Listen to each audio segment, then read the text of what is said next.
Hello and welcome to Raw Sports Take here with Miguel Sanchez. Today is Thursday, October 10th, 2024.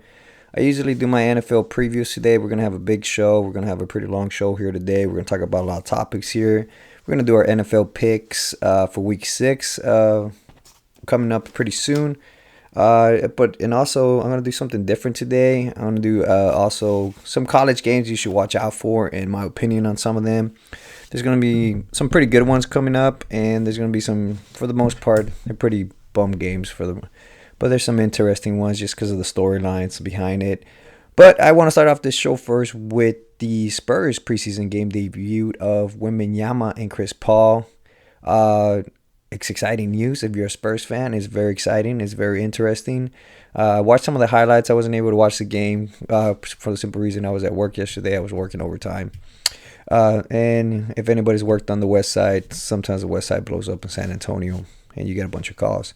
Needless to say, I did watch some of the highlights. I watched the replay of the game, and some of the things that were very, very exciting to watch is that Wemby looks big. Wemby looks like he put on some weight. I don't know if he's hitting up the freaking tacos or the tortas down here in San Antonio, but whatever he's doing good. Supposedly he's gained 25 pounds since the last time he was drafted, since his last draft weight. So that's good. So he looks bigger. He looks stronger. He looks like he's, after the Olympics, he looks like he's actually a pretty good playmaker. And one of the things that surprised me last year about him was not just the offensive game got up really quick, and he put up the defensive game. Of course, we all knew that was gonna translate to the NBA. But the biggest thing was also his passing. His passing was pretty amazing last year for a big man. I mean, the guy is bigger than 7'4". I think he's like 7'5" now. But he looks, that was a nice, if you ever watched the highlight, that was a freaking sweet no-look pass down to Malachi Branham, and hit him there, and no-look pass there, and he was able to do the layup pretty quick. And last year there was a lot of chances where he did nice little passes, but somehow the Spurs had fucked it up by either not making the shot or missing the layup completely. I'm looking at you, Sohan. You missed a lot of shit, a lot of layups, and a lot of easy shots. So he could have had a lot more assists. But Chris Paul looked good. Chris Paul, of course, is not explosive. I mean, he's what, 40 now? Close to 40 years old. He doesn't look explosive like he used to look in his younger years when he was with the Charlotte Hornets, or New Orleans Hornets. Yeah, New Orleans Hornets before they changed it again. And he doesn't look explosive. He's with the Clippers. He looked more like, I want to say like the Oklahoma City Thunder, Chris Paul. He looked, or even the Suns, Chris Paul. He's a true point guard. This is why he's called the point guard. And I hope it's exciting. It's exciting because you also see you have Stephen Castle, which is the rookie. They got drafted for UConn. I think he was 4th overall in the NBA draft this past year. He looked good. He looks strong. He looks really athletic. He looks like he can finish down in the basket. And he looks like he's ready to play. Like, that guy has a man's body. He is big and strong, and hopefully he shot a couple of threes there. He made some nice, sweet shots. So, yeah, maybe if his shot starts going down, you could be looking at maybe potentially the steal of the draft for this year. I might be looking at the rookie of the year. Of course, he probably has to get more playing time. And with Pop is very hesitant of playing unless you're really, really, really good or play defense, which he does play good defense.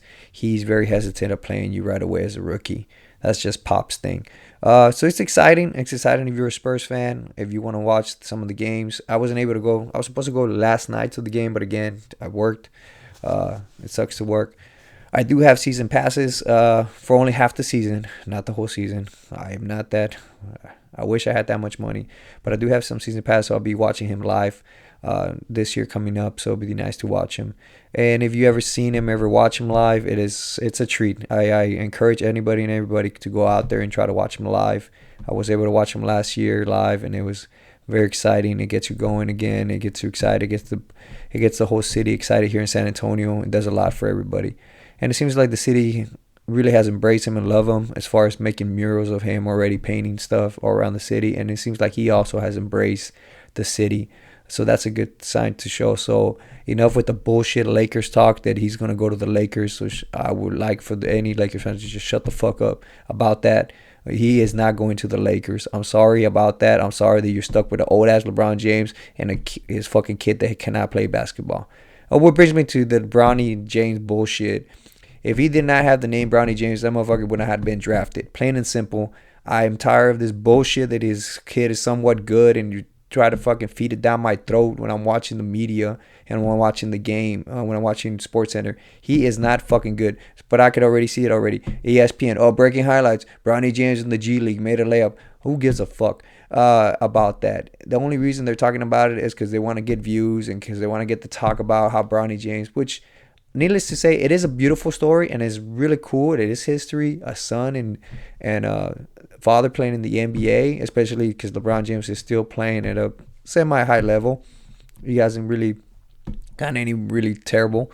But at the same time, is like, I don't care. I really don't give a shit. And okay, good for you. Thanks. Your daddy was considered one of the greatest of all time, but you are the only reason you're in the NBA is because your dad. Plain and simple. If I was the Spurs, I would have drafted him in the second round just to fuck with the Lakers and just to fuck with LeBron James. But I get it. A lot of people say they respect LeBron James. He is a good person, I gotta admit. Offside the court, he's a very good person. He's done a lot of charity work. He stayed with his wife, hasn't divorced her. We haven't heard he's beat his wife. We haven't heard he's been drinking and driving, doing drugs. Any kind of like that has never come out about him. So he's kind of like the Derek Jeter. You never hear anything outside of Derek Jeter. So that's great in a sense, but as a basketball player, I don't like him. I think he cries too much.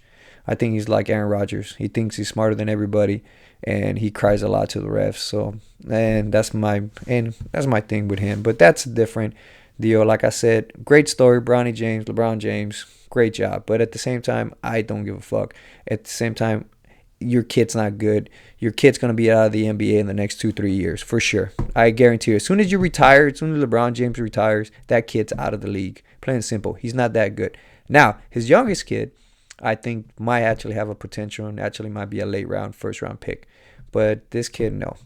But that was that about this. My rant about Bronny James. And that's probably the only time I'm ever going to talk about it, because I give two shits about it. And again, like I said, probably you're going to see a lot of ESPN, a lot of media, a lot of Fox Sports, all that bullshit. When he makes a fucking layup or gets a steal, that all of a sudden, LeBron James passes to his dad, to his son. Oh, what a great little story, and feed it down your throat when the Lakers are going to be pathetic this year. And I don't think they even make the playoffs. But needless to say, that's going to be something else in the future. We're going to talk about that next week. We're going to talk about a little NBA preview. So we're going to have a show about that. But that's that. What brings me back to my favorite sport, again, football. So we're going to talk a little bit of college football, actually. We're going to talk about, this is a great week. We're going to have some really good games. Or people are going to say they're going to be good games. Biggest games that I'm looking at this week that I'm really looking forward to watching. I'm looking to actually watching Kansas State versus Colorado. That's going to be a very good one, very interesting one. You got Shadell Sanders, the Deion Sanders kid. Now, that kid could play. I got to admit, Shadell Sanders could actually play. He's not just living off his daddy's name or riding his coattail there. But I think Shadell Sanders has the same issue that Bryce Young has. I think he's too small. I know he's listed at 6'2", 215, but when you watch him play, he does look a little skinnier. He looks a little bit smaller than I would like. I think he is pretty decent at passing, and he runs the ball pretty well. His throwing mechanics are not that great per se, but you could twitch that and you could kind of fix that later on in the NFL. Which most people have him as a first round pick. I don't think he's a first round pick. I actually think he might go.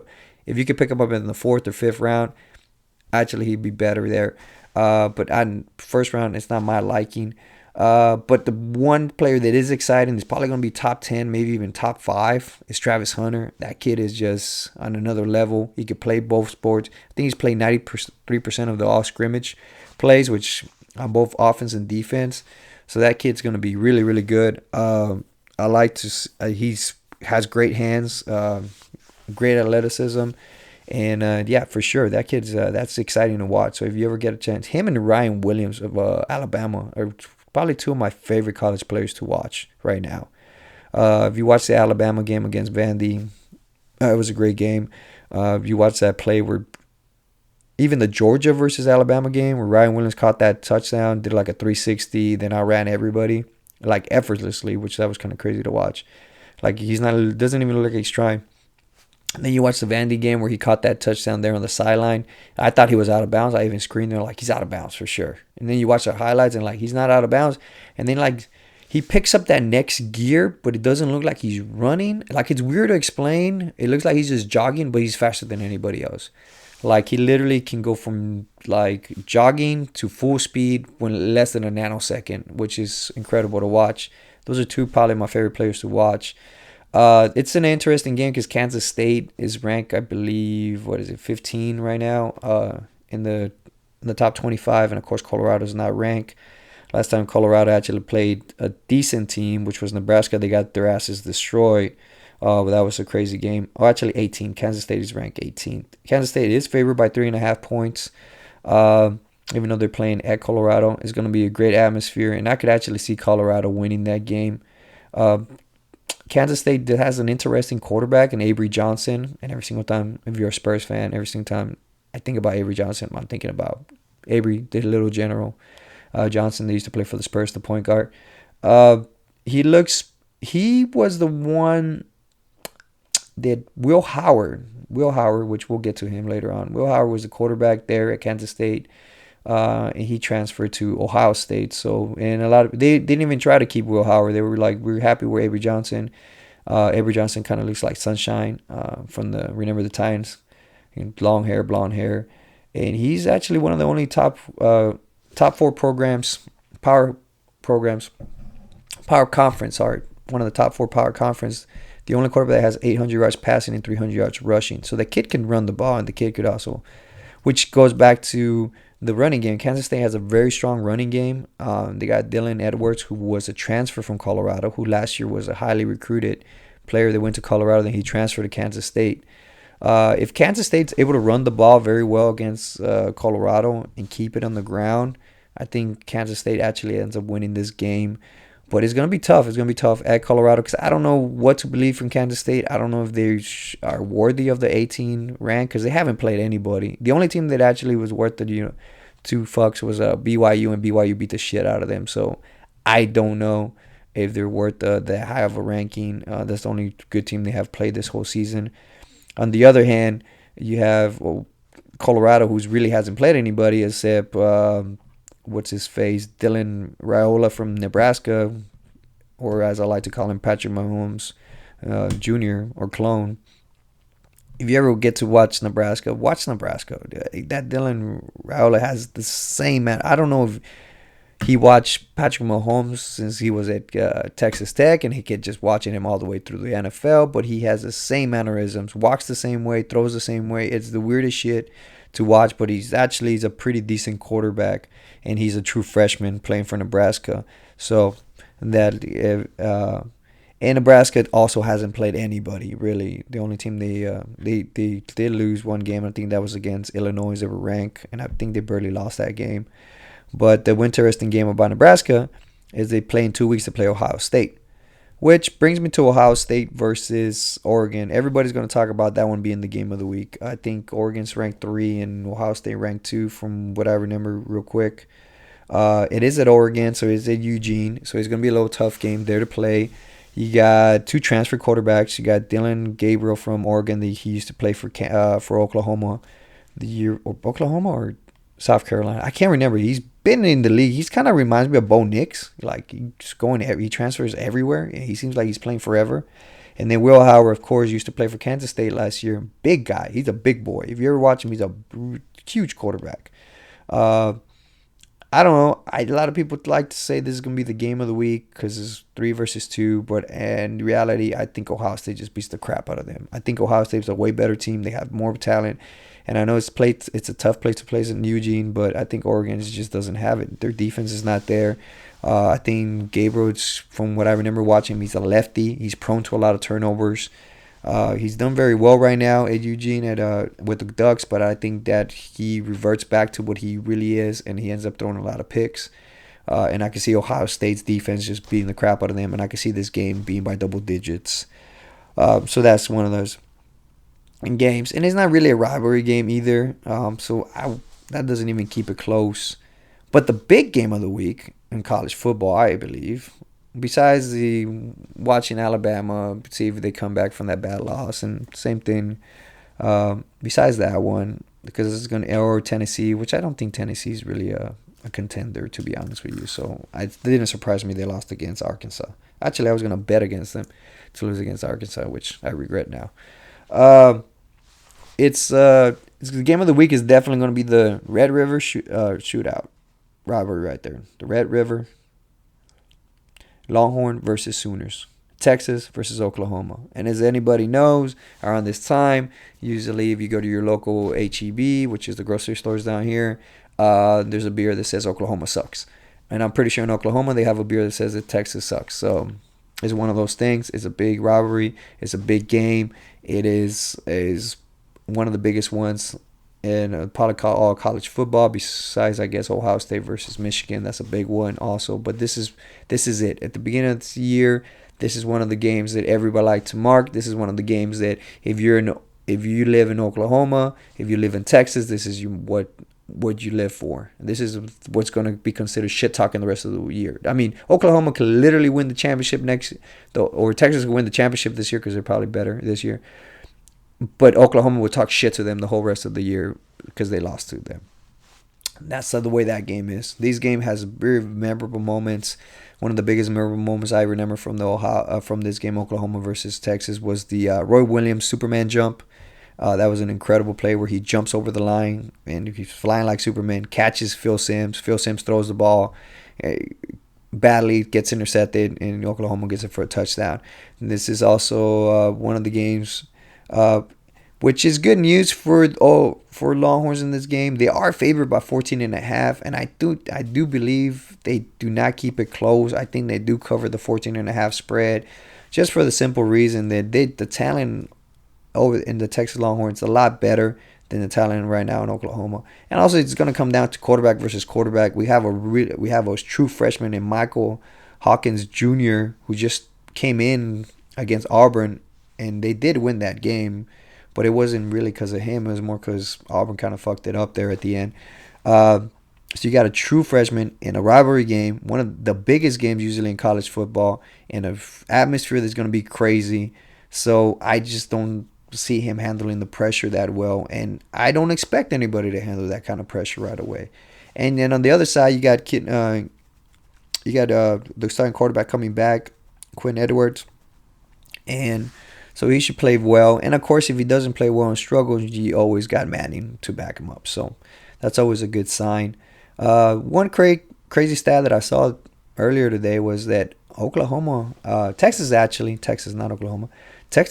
1-6 in the last 1-5 in the last 6 meetings. They have only won one game out of the last 6 meetings against Oklahoma, and that was when Quinn Edwards actually played him. That was that blowout game. Believe it was like 49-0 or something like that, where it was a shocking surprise. Which it will not shock me this year that it will be the same score, and then Texas gets their second win in the last 7 meetings. And like I said, I think they do win. I think they win easily, and I think they win by double digits. I think Michael Hawkins Jr., the quarterback for Oklahoma, is going to make a lot of freaking freshman mistakes because he's a true freshman. It's a big game. That's the only way I could see that going. On the other side, and that's pretty much about it. I got really nothing else about college football. There's really no other games that excite me. Maybe the Ole Miss versus LSU game will be a good one, but it's an LSU, and LSU should win that one. And Ole Miss is a bunch of frauds. I don't think Ole Miss is any good. Last time if I remember right, even though Ole Miss is ranked higher than them, they're ranked higher than that. But I mean, you got to admit that was a bad loss against Kentucky 2 weeks ago. So I just don't see them. And the only team that LSU has lost to is USC. That was I think it was the second or the first week they lost to them. And usually in college football, you're watching college football. It's kind of like the NFL too. The first week, you're going to have some crazy stuff that happens. It just happens like that. It's a long off season, and you just a bunch of transfers, and that's what ends up happening. I do look forward to seeing Alabama playing South Carolina just because, like I said, I like Ryan Williams. I like watching him play. I mean, I got to remind myself, he's only 17 years old, and he's incredible to watch. He's like a mixture of Reggie Bush and Barry Sanders, but as a receiver. So that's going to be interesting to watch him come back. The other game that I could see that I'm just gonna throw out there just because it's one of those games. It's gonna be Penn State versus um, USC, and I believe USC is playing there. Which no, it's actually at USC. I could see USC getting the upset on that one. I could actually see the USC getting the upset on that one because just they have a really good quarterback at USC, and as the years go by, next year that you could see a lot of people arguing that he could be a first round draft pick, not just a first round draft, but he's going to be a top 5 pick as a quarterback. And in reality, even though Penn State is probably favored in this game, which they are, but they're not favored by a lot. It's only 4 points, which that's kind of weird because they're undefeated 5-0, and USC has 2 losses. But in reality, yeah, Penn State really hasn't played anybody, and they play what? West Virginia, Bowling Green, Kent State, and okay, let me look it up real quick. Illinois is the only other team they have really played, and they beat them 21-7. Which Illinois I don't think is really that good at football, so that needs to say I could see USC beating them on there. So that's as far as that. Now we're gonna move on to the NFL. The NFL has today's Thursday. Usually, like I said, I usually do my things on Friday, and we'll talk about the Thursday game. But today, because I'm gonna be at work tomorrow, and I'm gonna not get a chance to do it, so we're gonna talk about it today. We're gonna talk about Thursday night's game, and Thursday night game is an interesting one. You know how I feel about Thursday night games. I always believe they're gonna be blowouts. There rarely there's a Thursday night game is a good competitive game. So that's one of those things. So I can see that as being a blowout. It's going to be Seattle versus, 49ers at Seattle. So that's going to be an interesting game for the simple reason that Seattle is, it's at their place, the 12-man. The atmosphere is going to be crazy. It's going to be going pretty good. So that'll be a good game to watch tonight. So it should be a good game per se. But I don't know. I could see if it's a close game, I could see Seattle winning that one for sure. But like most Thursday night games, they're blowouts, so I could actually see 49ers just blowing them out. There's a lot of injuries on the Seattle defense, and I don't know what to believe of them after they lost to the Giants. I mean, they made Daniel Jones look like Eli Manning, I guess you could say. The other game there was, but it could end up being like last week. Last week, actually, Thursday night it was competitive, which was Buccaneers. Actually, I'll take that back though. I'm thinking about it. The last 2 weeks have been pretty good in Thursday night football. I've been Buccaneers versus Falcons. That went to overtime, and then before that was Cowboys at Giants, and that was actually a pretty decent game. It should have been a blowout. That game should have been a blowout for sure. So take it to how you want to take it. Now, this game should be a blowout too, and I could see it being a blowout just for the simple reason, like I said, Thursday night games suck. Now, I could also see a lot of freaking injuries. I could see freaking Deebo Samuel coming out with a hamstring injury. I could see Kittle's coming out with an injury. I could see freaking DK Metcalf getting a hamstring injury. It's just Thursday night games suck for that reason. I just don't like seeing injuries, and there's going to be one in this game because there's always one on Thursday night game. It's just weird. Not weird. Actually, if you think about it, it is because you should not play 4 days later after you just play a Sunday game because your body's not ready to recover, especially how hard they go in playing football and such a high speed. So that's that. But my preview on that one, like I said, there's a lot of injuries on Seattle. So I'm going to take San Francisco. I think San Francisco blows them out. They are favored by 3.5, so they should win that one pretty handily. The other game, which I love, I'm starting to like London games. I originally didn't like them because they played in somewhere else, and it's technically a home game for the Bears, so it kind of takes the home games away. So it kind of sucks. You lose a home game, especially if you're like me, like I'm a Cowboys fan, I want to watch the game, or you're a Bears fan, you want to watch the game at home, but they're playing in London this year. That sucks. But the reason I like these games is because I could wake up in the morning, turn on the TV, and there's going to be a game in like 30 minutes or an hour, depending on what time you wake up. And it's going to be there. It's going to be ready to go. You don't have to wait till noon, or you don't have to wait till 1 o'clock if you're East Coast. And then if you're West Coast, that kind of sucks because you got to wake up really early. You got to wake up, I guess, 6 in the morning or 5 in the morning to watch these games Because for me, it starts at 8:30 here Central Time, so that's great for me. I wake up around 7:30. I get to watch it right away and start watching the football. And that's great because I love football, so we like to start football in the morning all the way till night. So that would be great to watch. Uh, Quick take on this one. Caleb Williams is playing a lot better. It looks like they figure out that they can rush the ball. Trevor Lawrence kind of is finding Brian Thomas Jr., that rookie, and actually starting to find them quite a bit and throwing the ball to him. But the Bears are favored by 1.5, and I think the Bears win this one. I think the Bears are starting, Caleb Williams is starting to find his footing. I think the coaching is actually kind of competent now, and actually it's starting to figure out that you can run the ball. And from what you watched the last 2 weeks that I've watched Caleb Williams, he seems to be less. If you know anything about quarterbacks are about your feet. It's all about not getting happy feet. In other words, 1, 2, 3 steps back, boom, and you throw the ball, kind of. Instead of that running around like crazy, kind of like Kyle Murray, where he runs around like crazy and just scrambles and then he just throws the ball. And sometimes it works, sometimes it doesn't. For the most part, it doesn't work. It's just, it's just, it just doesn't work. You have to have your footing correct and everything has to be there. So he seems to have less happy feet. His footing is more there.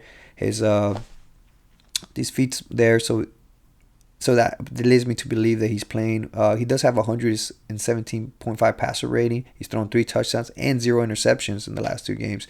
So you're looking at a different Caleb Williams in the first 3 weeks.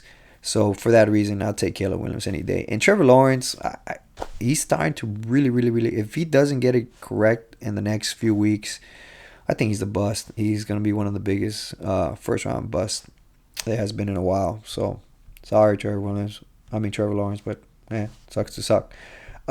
Next game is really interesting. It's gonna be Washington Commanders and Baltimore Ravens. For the simple reason is Jaden Daniels for real?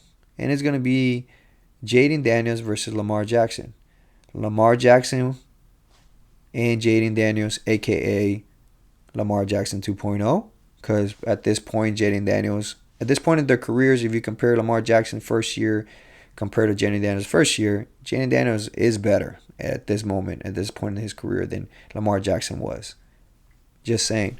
So this is going to be an interesting one. I'll take Baltimore either way. They're favored by almost a whole touchdown, 6.5. I think they're getting their footing together. They're getting it right. Their defense is playing better. They figure out, hey, we signed this big old running back in the back named Derrick Henry, who leads the NFL in the last 3 out of the last 4 years in rushing. Maybe we should run the ball with him more. And they're getting that part, so that's good. So that's for that reason. And their defense is getting healthier, so they should be doing better.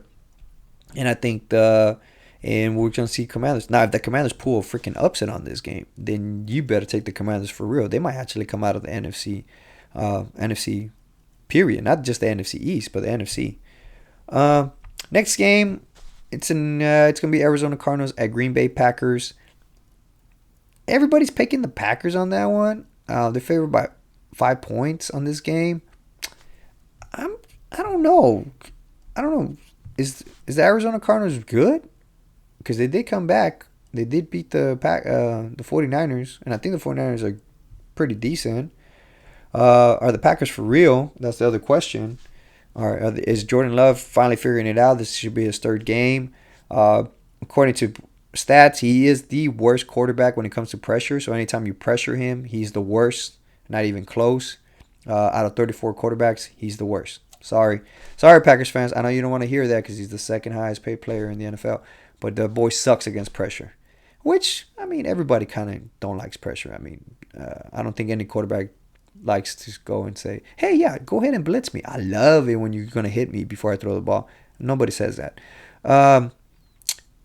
But then again, the Cardinals are the worst when it comes to pressuring quarterbacks. I think they lead the NFL in less pressure. So now you have a quarterback that sucks at being pressure, and you have a defense in the Cardinals that doesn't like pressuring. So, yeah, I'm going to take the Packers on that one.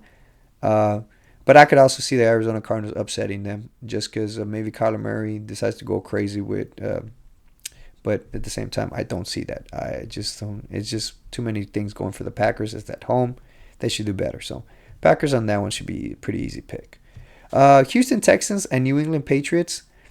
It's going to be a blowout. Houston's favored by 6.5 points. I think they would beat by double digits. The only reason I might turn on the game for a few minutes and watch Might be because I want to watch Drake May play. I want to see Drake May.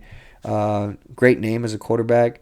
Would like to see him out there and see what he does. He is, from what I've seen, highlights of him and watch maybe 1 or 2 games when he was in college.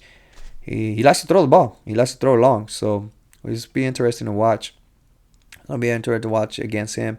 But I feel like he should sit the rest of the season. I don't think he should start him anytime soon.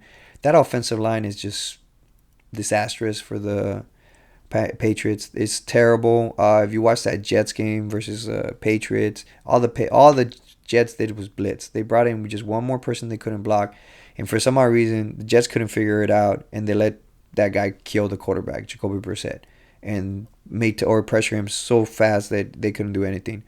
I think Drake May. I hope because I don't want the Bryce Young to be repeated again, where there's a good quarterback and then he just gets hit so many times. Perfect example is Derek Carr's older brother. David Carr was a really good quarterback for the Houston Texans. Before Houston, he was in, Fresno State he came out of? Yeah, Fresno State back in 2001 or 2002, early 2000s. He was good. He had all the tools, but he got hit so many times, sacked so many times that he just lost confidence that he just couldn't do it anymore. That's the earliest I can remember for not starting a quarterback right away. Now, of course, you have your outliners, and last year C.J. Stroud's a perfect example, but that's the opposite of Bryce Young. And then this year you got Jaden Daniels playing pretty well, but I think he should sit. I think Drake May should sit the rest of the year. Don't risk any injury. Don't risk freaking destroying his confidence. And just play. If you're going to start a rookie, then start the other rookie that's there. Milton, I believe. He's from Tennessee. Just start him instead. Have him out there. If you ever seen Milton from Tennessee, that boy is built like a damn freaking, like a freight train. That guy's huge. He's muscular. He's strong. He's big. He could take a hit. He's a 3rd-round pick, and I hate to say it, but I mean, hey, you rather risk your... I don't know if did he get drafted in the 3rd? He got drafted late. Anyways, would you rather risk a late round draft pick getting hurt, or your guy that got drafted 3rd overall? I'm just saying, if you're going to decide to change from the Jacoby Brissett and try something different, that's what I would do. I would not start Drake May, especially not against freaking Daniel Hunter, Will Anderson, and that freaking defense on the Texans. That poor kid. I wish him well. I hope he doesn't get hurt. I just don't think he does good. But that's an easy one. Next one, Tampa Bay Buccaneers and New Orleans Saints. That's an easy one too. I think the Buccaneers win. The Saints are starting. Derek Carr got hurt and he's out for several weeks, and they're also starting a rookie, Spencer Rattler. If you remember Spencer Rattler, if you went into college football, you remember him starting with Oklahoma. He's the kid that everybody had a lot of high hopes for. He was starting. Biggest thing I can remember about Spencer Rattler, back to the Oklahoma versus Texas rivalry, Red River shootout. He came out. He's playing. Oklahoma was getting their ass kicked. And then they decided to sit him down and start this true freshman by the name of Caleb Williams. Caleb Williams came in and destroyed the Texas defense. And then the legend of Caleb Williams began. And then Spencer Rattler never was the same after that. And I think he transferred to South Carolina from what I remember. And never been the same ever since. He was supposed to be the next... Spencer Rattler was supposed to be the next quarterback following Baker Mayfield, following all those good quarterbacks, all those Heisman Trophy winners, Kyler Murray and Hurts and Jalen Hurts. He was supposed to be that next coming up evolution, but he ended up getting benched for Caleb Williams, and and the rest is history, as they say. Buccaneers are looking good. They're looking better. Looks like they found something, that rookie Bucky Irvin, so they should be running the ball a little bit better. And Buccaneers should win that one easily. Next game, Cleveland Browns with Philadelphia Eagles. I could give 2 shits about these 2 teams. Eagles are favored by 9.5. Jalen Hurts has been playing terrible. I think he's like the 3rd worst quarterback when it comes to turnovers in the last 2 years. The most important thing for the Eagles going on right now is that they should be getting A.J. Brown and Devontae Smith and Lane Johnson back. If they get those 2 guys back, we'll see. That's to be the interesting to see if Jalen Hurts plays better and the offense plays better and it picks it up. Browns is just a freaking pretty much a dumpster fire. As long as you start Deshaun Watson, I don't know what Deshaun Watson has against the Cleveland fan. Who owns them? I can't think who. The owner of the Browns, whatever. Whoever had the owner of the Browns is Jimmy Haslam. Is that him? Yeah, they believe it's Jimmy Haslam. Whatever he has against them, I don't know if he has pictures of him doing something weird. I don't know what kind of blackmail shit he has against him, but they refuse to start another quarterback besides him. So that's just a dumpster fire in Cleveland. And so the Eagles should take that one easily. Next game's Indianapolis Colts versus Tennessee Titans. I'll take Tennessee just because they're playing at home and because the defense is really good, and they are favored by 2.5. The Colts, they have, of course, they got the two. Both of them have starting quarterbacks are not playing. Will Levis is a terrible quarterback, as I just said. It's probably the worst quarterback in the NFL. If he doesn't play, Tennessee should win this one. If he plays, and then I could see the Colts definitely winning this game. So that's the way I'm going to do it. Is if Will Levis plays, Tennessee will lose. If Will Levis doesn't play, Tennessee will win. And that's nothing more I want to talk about this game except maybe shout out to Joe Flacco. Still playing, still balling. That's about it. Los Angeles Chargers at Denver Broncos. That's the next game coming up. I'll take the Chargers. Definitely, I think they're a better coach team. They got the better quarterback. And then I know Sean Payton's doing a great job lately with the Broncos. They have beaten some quality teams. But I just still believe Justin Herbert is better than Bo Nix. And for that reason, I'll take my chances better with Justin Herbert than Bo Nix. So that should be a pretty easy game. Pretty easy pick for me, at least. Next game, Pittsburgh Steelers versus Las Vegas Raiders. Steelers is favored by 3 points. I could actually see. I don't know. Pittsburgh. I don't believe in Pittsburgh, but I definitely don't believe in Raiders and Aiden O'Connell, who they're gonna start. I mean, the guy we saw he was last year and he sucked. So I'll take the Pittsburgh Steelers. Their defense should recover from playing against the Cowboys and against the Colts. They should be playing better. They're playing a worse quarterback, probably the worst quarterback in the last 3 weeks that they have played. So that should be a no-brainer, and Pittsburgh should win this one on defense. Again, probably the defense is probably telling Justin Fields, just give me freaking 12 points, and we'll take care of the rest. So, pretty simple. Next game, Atlanta Falcons and Carolina Panthers. Falcons are favored by 6 points, and I'll take the Falcons. Carolina Panthers are another dumpster fire, so it's not even worth touching. Before I get to game of the week, I'll pick Cincinnati Bengals and New York Giants.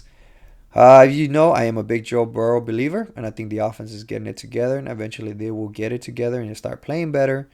The Giants, I don't know what to believe out of them. I don't know what the hell happened and got into them last week. They beat the Seattle Seahawks at Seattle, so that was kind of a crazy game. Bengals are favored by 3.5, and I'll take the Bengals. We'll see what happens. If the Giants win this one and the Bengals lose, I might actually get off the Joe Burrow wagon. I might actually jump off. So we'll see what happens. I think Cincinnati wins, though. That should be and that's the Sunday night game. So if you want to watch good quarterback play this year, because in reality, it's been terrible quarterback play lately by all the good ones. Even Patrick Mahomes. Let's be real. The guy sucks this year. He has 6 picks. He's thrown a pick almost every single game, but they're still winning. They're winning ugly. He's fun to watch, but it's not up to his standards. But we'll see what happens there. Watch Joe Burrow. And then the game of the week this week. And the game everybody's willing to watch. Just because everybody either hates the Cowboys or loves the Cowboys. It's going to be Detroit Lions at Cowboys. That should be an interesting game. And the simple reason is because if the Cowboys some way pull this, and I'm going to take the Cowboys because I'm always going to take the Cowboys, plain and simple. I'm biased, but I'll give you my reasons why they will win, and I'll give you my reasons why they will lose, of course. The defense looked like they had some life last game. Of course, they were playing Justin Fields, who sucks at quarterbacking. Let's be real. He's a great runner. And he could once in a while throw a good ball, but consistency at throwing, he sucks at it. But this game is going to be interesting for the part is the Detroit Lions. There's rumors. I don't know how true these rumors are, if there's any validity or just a crazy Detroit fan just throwing this out there. But I heard rumors that they are trying to trade for Devontae Adams and Max Crosby. So if they're able to get Max Crosby and Devontae Adams, they're taking pretty much they're taking the Rams playbook from, what is it, 3 years ago when the Rams won the Super Bowl, or 2 years ago? No, it's 3 years ago. When the Rams won the Super Bowl, they went all in. They went after Odell Beckham Jr., they went after Von Miller, and they just decided to go all in. And we're going to go Matthew Stafford. That's what started it all off. They went all in, decided we're going to do everything. We fuck the future, fuck the draft picks. We're going for the Super Bowl. And they did it. They won the Super Bowl, which, hindsight, some people would say that's not cool because you pretty much the future's, all the first round picks and all of that's gone, and we're gonna suck for after we win the Super Bowl for the next whatever years. But in reality, if you're like a Detroit Lions fan, a Cleveland fan, Jacksonville Jaguars, franchises that have been pathetic for the last 50 years, or at least 30 years, been just terrible. Atlanta Falcons, I throwing them in there. Even the Minnesota Vikings, I would throw in there. Shit, I might even throw the Chicago Bears in there, except for that 85 Super Bowl. But if you're one of those franchises that just sucks and been sucking, and you've just been the laughing stock of the whole NFL, if you were to ask me, even the Cowboys been the laughing stock the last 25 years. If you told me we're going to go all in, fuck the future, but you're going to play for a Super Bowl, I'm like, fuck him, I'm all in. What do you want? You want my firstborn too? Let's do it. If it gets us close to a Super Bowl, hell yeah, I'm all in. I don't give a shit about the future. It's about now. It's about today. Or as everybody likes to say lately, YOLO. Or not lately, it's from 10 years ago. That's how old I am. Just showing my age. Just YOLO, fuck it. Let's do it. Let's go in for it this year. Let's go take it. Let's get the Super Bowl. Hell yeah. 9 out of 10 people are going to say, hell yeah, let's do it. If they're able to do that and pull that off, that's going to be the craziest shit ever. They're for sure going to be the Super Bowl favorites after that. Coming out of the NFC, no questions asked. I did pick them to come out of the NFC, by the way, but they for sure are going to be the Super Bowl favorite after that. You add another weapon to Jared Goff, who that way you don't have to fuck it up, Jared Goff. You could actually, people are going to be open. And then you add another freaking monster defensive end next to Aiden Hutchinson. Hell, that defense is going to look a lot better. He's going to get a lot more pressures. So that's what you're looking at. Now, in this game, it's going to come down. We know that Marcus Lawrence is for sure out. We don't know about Michael Parsons. We don't know if he might come back on this game. But they actually play a lot better defense with a bunch of no-names last game. They actually held really well against the rush. So that was really good. But also I could see... Detroit Lions offense is so it's unique in a sense that if you try to stop them by stopping the run, they could throw the ball. They could do both. They could throw the ball. They got a lot of weapons. They got the wide receivers there, Williams, St. Brown. They got freaking the tight end. And if so, they got weapons. And Jared Goff, for the most part, as long as there's no pressure on him, he could throw the ball pretty well. He could get them the ball. They got a pretty good freaking running backs too. They got a mixture of two good running backs there in Montgomery and 2 year back. I forgot his name. I'll think about it when it comes to me. Gibbs. There we go. Two really good running backs are very explosive, very strong. They could do running game too. Their offensive line is really good. It's probably top 5 offensive line in the NFL. So they could do a lot of things as far as they got a great offense. So it's going to be a great test for the Cowboys defense to figure out, was it a mirage from last week? Was it something, was it a mirage for last week? Can this defense get it together? Can the defensive coordinator get it together for the Cowboys and really put a good defense out there and a good scheme and confuse Jared Goff and maybe make it a dogfight Mike Zimmer, the defense coordinator, likes dogfights, and that's the only way the Cowboys are going to have a good chance on this on a dogfight. If it becomes a plain shootout, they're going to get their asses blown out of the water, plain and simple. That they just cannot compete. Like I said, the offense is just way, way, way too good to be on the Lions to you compete against them. Quarterbacks are about the same. Maybe I'll give a slight edge to Dak Prescott. But he did play like shit on Sunday night. As much as he came back and brought him back, still he did not play his best game at all. Jared Goff could play a really good game. He could also play a really shitty game. So that's kind of got a slight edge to Dak Prescott. But as far as weapons go and offensive line, and which is the most important thing in the NFL and the offense is the offensive line. I don't give a shit if you have two super receivers on the outside, a great running back. If your offensive line sucks, your quarterback cannot deliver the ball to the receivers, and your running backs are not going to be able to find a hole there because they're going to get destroyed in the backfield. That's plain and simple. They have the better offensive line, so you cannot compete against that. On the other side of the Cowboys, the offensive line played pretty decently. Like I said, the whole game they played pretty good, even though they were down 2 starters there. So we'll see what happens. If it becomes a dogfight, I can see the Cowboys pulling it off because it's at their place. And the Lions are really only favored by 3 points, which that's kind of crazy to think about with all the injuries there on the Cowboys side on both offense and defense. Good news for the Cowboys, they do have Durant Blank coming back. He could play. Technically, they could play him this week, and if he plays next to Diggs, that might be able to slow down that offense a little bit, and the defense will play a little bit better. But we'll see. And I say like Michael Parsons might be able to play. So there's a lot of chances there. Now, wild card, of course, is freaking Dan Campbell. He's always going to go for some crazy bullshit and go for it on 4th and 1 and their own 20-yard line. He might do that. So look for that kind of craziness. And I think Detroit's still pissed off about last week. So I could see definitely Detroit winning this, but I'm still going to pick the Cowboys because I'm a delusional Cowboy fan sometimes. That's going to be the game of the week, though. So look for that one. That one should be the game of the week. The next game, like I said, and then the last game will be the Monday night game, which that one's going to be Buffalo Bills at New York Giants. Of course, we know there's a lot of drama going on with the Jets as far as firing Robert Saleh. Saleh saying that, of course, they say that Robert Saleh demoted, what's his face? Aaron Rodgers' boyfriend. Hackett?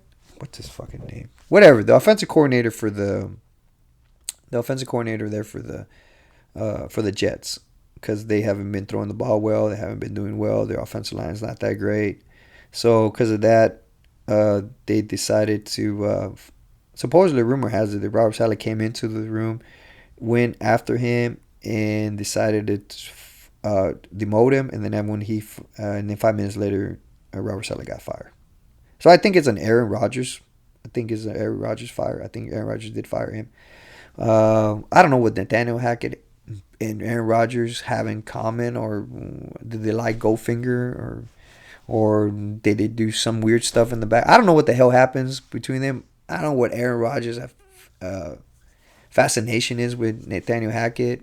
I don't know if they smoke weed or are in a dark room together on weekends. I have no idea. It just blows my mind that Nathaniel Hackett has been one of the worst offensive coordinators in a year and a half from last year and this year. He's still doing dumb plays, still calling nothing that gets the players open. And somehow he has a job. Should have gotten fired with Robert Saleh, to be honest, but before Robert Saleh. But apparently something's up with there. But I just see so much drama going there and so much craziness going there that I just do not see. I don't see them winning the game. And the Bills, on the other hand, nothing has really come out. I haven't heard anything coming out of their camp as far as Josh Allen, if he has an injury or he has a concussion or not. Because to me, that looked like a concussion there at the end of the Texans game. But nothing's come out of there. And if it was a concussion, he had over 7 days to get ready, so he should be ready. And I think the Bills want to win. And the crazy part about this, if you really think about it, if the Jets win this game, they are in first place in the NFC East. In the AFC East, in the AFC East, which is kind of crazy to think about. The Bills are favored by 2.5. I think the Bills have a better running game. I don't know what happened to the running game on the Jets. A lot of people had a lot of hype hopes there for the running game, but it just has disappeared. Um, so I don't think the Bills just have everything better going for them. They're getting a little healthier. Josh Allen should come back. I know the last 2 games he's had 2 crappy games, but I don't think it's 3 games in a row. I don't think Josh Allen has 3 crappy games in a row. So I think he comes back. I think he plays better, and I think the Bills win this game, and I think the Bills win this game by a touchdown. They should be able to beat the Jets, which in reality, I want them to win this game, and I just want them to win the game just because of the drama. Just because I want to see Aaron Rodgers squirm. I want to see Aaron Rodgers just go crazy. Because I think, what did I see last game? I saw that the last 2 weeks, Aaron Rodgers has been the worst quarterback in the NFL by QB rating. He's been the worst the last 2 games. So that just goes to show you how bad he's been playing. I said at the beginning of the year, if he played anything half of prime Aaron Rodgers, that the Jets will be okay. But he's not even doing that. He's playing almost Zach Wilson like. Shit, I might say they might even have a better. Jets might have a better chance if they had kept Joe Flacco, or if they start. Who's the backup quarterback there? Or if they start their backup quarterback, they might have actually won. But that's what happens when the Jets made a deal with the devil, and the devil is Aaron Rodgers. That's what happens. He wanted his own players, he wanted his own coaches, Nathaniel Hackett, and now he got rid of Robert Saleh. So who knows what's next? Next up is gonna be especially if they lose this game. I could see the Jets, and I don't blame the Raiders.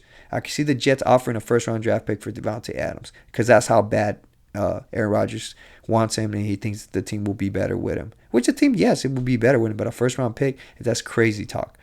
But it's Aaron Rodgers. That's the deal. That's what happens when you make a deal with the devil. We'll see what happens. I think the Bills win this game. And that should be it. That should be about it. Quick recap on the picks.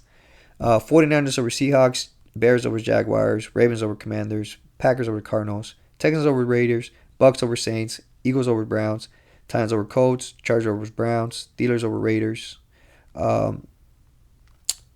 Falcons over Panthers. Cowboys over Lions. Bengals over Giants. And Bills over Jets.